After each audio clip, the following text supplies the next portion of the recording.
400년. 와, 정말 긴 시간이죠? 이토록 긴 시간 동안 굳건히 이어진 왕국은 대체 어떻게 만들어졌을까요? 오늘은 거의 뭐랄까 분열 직전의 상태였던 류큐 왕국을 아주 강력한 중앙 집권 국가로 탈바꿈시킨 한 왕, 바로 쇼신왕의 기가 막힌 전략을 한번 파헤쳐 보겠습니다. 자, 바로 이 질문으로 한번 시작해 볼까요? 하나의 왕국, 여러 명의 지배자? 이게 대체 무슨 말일까요? 말 그대로 왕은 있는데 왕의 말이 전혀 먹히지 않는 그런 상황이었어요. 이게 바로 쇼신왕이 등장하기 전 류큐 왕국의 현실이었습니다. 왕의 힘이요? 수도인 슈리 성문을 넘어가면 그냥 끝이었죠. 그럼 쇼신왕이 이 골치 아픈 문제를 어떻게 풀었는지 보려면 먼저 그 문제의 근원부터 알아야겠죠? 문제의 핵심, 바로 안지라고 불리는 아주 강력한 지방 세력들이 있었습니다. 네, 바로 이 안지들. 이 사람들이 각 지역의 실질적인 왕이었어요. 자기 땅, 자기 돈, 심지어 자기 군대까지 다 가지고 있었으니까요. 그러니까 마음만 먹으면 언제든지 왕한테 나 이제 당신 말 안 들어 하고 등을 돌릴 수 있는 그런 존재들이었던 거죠. 엄청난 위협이었겠죠? 자, 이 표를 보시면 당시 상황이 한눈에 들어옵니다. 왼쪽의 왕은 그냥 이름만 왕이에요. 수도 슈리만 겨우 다스리고 있었죠. 반면에 오른쪽 안지들은 어때요? 자기 지역에서는 군사력, 경제력, 모든 걸 다 쥐고 있는 진짜 실세였어요. 그러니까 이건 뭐 하나의 왕국이라기보다는 여러 개의 작은 왕국들이 그냥 느슨하게 묶여있는 거나 마찬가지였던 겁니다.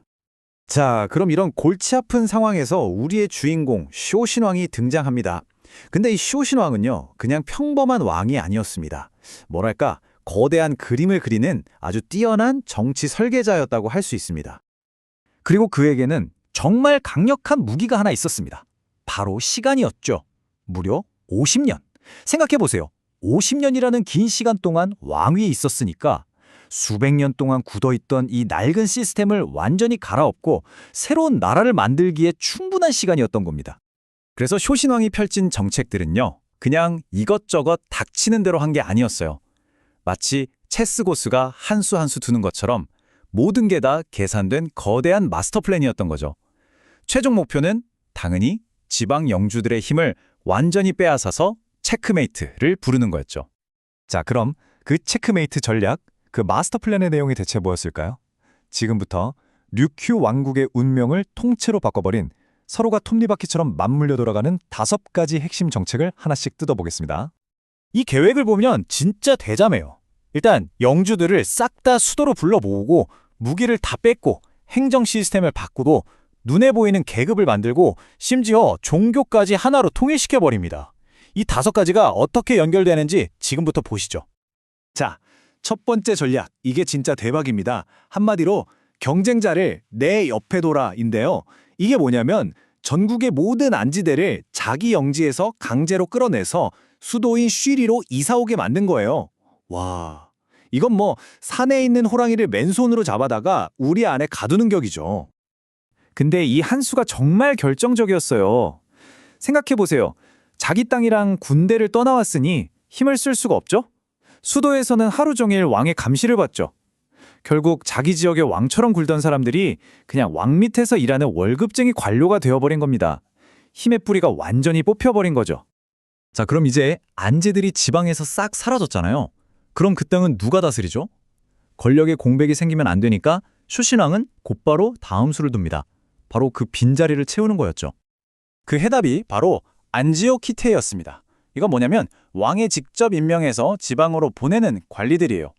옛날 안지들처럼 자기 맘대로 하는 게 아니라 철저하게 왕의 명령에만 따르는 말 그대로 왕의 아바타 같은 존재들이었죠. 자, 이제 지방에 자기 사람들도 다 심어놨겠다. 쇼신왕은 여기서 멈추지 않습니다. 세 번째 전략으로 넘어가는데 이게 또 아주 강력합니다. 바로 나라 안에 모든 무력을 국가가 독점하는 겁니다. 쇼신왕의 명령은 아주 간단하고 확실했습니다. 백성들과 지방 세력이 가진 칼, 화살 같은 모든 무기는 다 압수한다. 와, 이게 당시로서는 정말 상상하기 힘든 엄청나게 파격적인 조치였어요. 이게 왜 중요하냐면요. 사적으로 무기를 못 가지게 하니까 당연히 자기들끼리 싸우거나 반란을 일으킬 힘이 없어지잖아요. 덕분에 류큐 왕국은 내부의 다툼에 힘을 쏟는 대신에 바깥 세상과 무역을 하면서 평화롭게 번영할 수 있는 기반을 다지게 된 겁니다. 네 번째 전략은 좀 재밌습니다. 권력은 눈에 보이게 만들어라 라는 건데요. 권력이라는 게 그냥 가지고만 있어서는 안 되고 사람들이 딱 보면 저 사람은 나보다 높구나 하고 알 수 있게 시각적으로 보여줘야 한다는 생각이었죠. 자, 이 표를 한번 보세요. 되게 구체적이죠? 높은 관리는 금이나 은으로 된 비녀를 꽂고 낮은 관리는 나무 비녀를 썼어요. 머리에 두르는 관, 그러니까 모자 색깔도 다 달랐고요. 이러면 길 가다가 마주치기만 해도 누가 높은 사람인지 바로 알 수 있겠죠?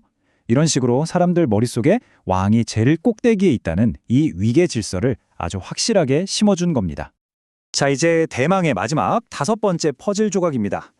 쇼신왕은 여기서 한 발 더 나아가요. 자신의 정치적인 힘을 완벽하게 만들기 위해서 사람들의 정신, 즉 영적인 권위까지 하나로 묶으려고 합니다. 어떻게 했냐면 당시 토착 종교의 여사제, 즉 노루 시스템을 왕실 중심으로 싹 다 재편해버렸어요. 그리고 최고 여사제 자리에는 자기 누이를 앉혔죠. 이렇게 되니까 어떻게 되겠어요? 왕의 통치는 곧 신의 뜻이 되는 거예요. 와, 정치 권력에 종교적인 신성함까지 더해버린 거죠. 이제 아무도 왕에게 함부로 덤빌 수 없게 된 겁니다. 정말 대단하지 않나요?